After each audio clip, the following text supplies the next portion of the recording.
Bjorn Borg, a famous ex-tennis player, said, "Tennis has now become a power sport. The entire character of the game has changed." But what if I told you this hasn't always been the case, and the game has actually drastically changed over time? Today, I would like to talk to you about how tennis has evolved over the years. In particular, I will go over things like where it originated and the types of people that used to play, and then compare it to modern day. I will also go over how the tennis racket was developed and evolved the game of tennis.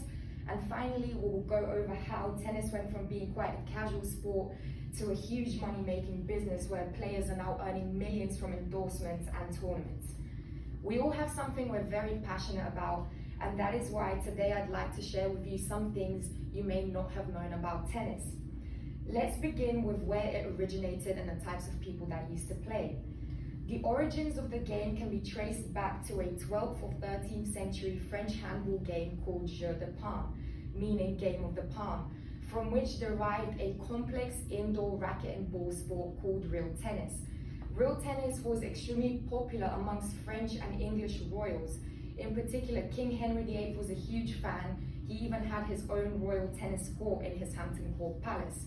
At this time in particular, tennis was mainly only accessible to the upper class because they had access to education and they could understand the complexity of the tennis rules.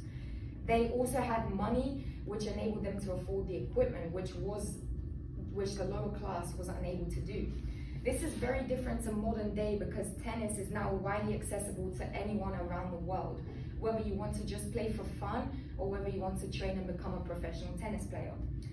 Moving on to how the tennis rackets have changed over time.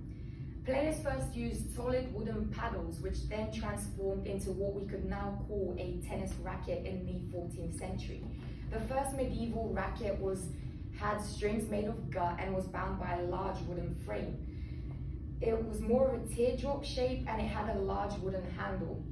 The first modern wooden tennis racket wasn't invented until several centuries later in 1874 by a man called Major Walter C. Wingfield. This racket was entirely made of wood, it was pretty big and it was quite heavy. It was used for around over 100 years, however there was many problems with it. The fact it was made of wood made it heavy and caused many injuries for the players. And also, it was quite an unflexible racket, so tennis was still quite a slow-paced and boring game to watch. However, as new technologies emerged and companies began to experiment with materials such as aluminium and graphite, the modern tennis racket was born.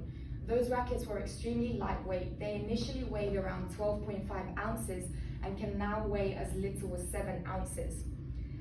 This meant that tennis players were no longer having to experience and deal with harsh shoulder injuries, and it completely changed the pace of the tennis game. We can now see serves as fast as 157 miles per hour. Finally, I would like to talk to you about how it went from being quite a casual sport to a huge monetary business. Tennis was first designed as a garden party game for the rich and the upper class, where they would go and play in their long white dresses and white flannel shirts. The game experienced this period of most rapid growth in the 1960s, where the major tournaments became open to professionals and they began to be televised worldwide. Companies saw this as a huge business opportunity and started remaking tennis clothing, making it more fashionable, colorful, more easy to move around, and kept players cool.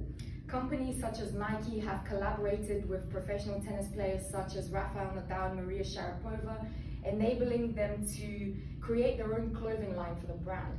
This is a very strategically smart move because they know there's so many kids around the world that look up to them and would want to wear the same clothes. Roger Federer, for example, played with Nike for 20 years and he was getting paid $10 million a year just to wear the brand. However, recently in 2018, he switched to Uniqlo and signed a 10-year deal with them, and he is now getting paid $30 million a year just to wear the company. On top of this, Forbes also listed him as the highest paid athlete in the entire world. He made $106 million in 2020 alone just from endorsement deals, not including any of the money he'd won from tournaments. This clearly demonstrates how tennis has now evolved into this huge business because companies are using tournaments and players as a way to promote their products, but at the same time, tennis players are getting a huge amount of money for it. So today I talk to you about how the game of tennis has shaped and evolved into the sport it is now today. And like Steffi Graf, who's one of the best women's tennis players to play the game, says, "I never look back, I look forward." Tennis has also not looked back, and it will continue to develop and change as new technologies emerge and as the game progresses.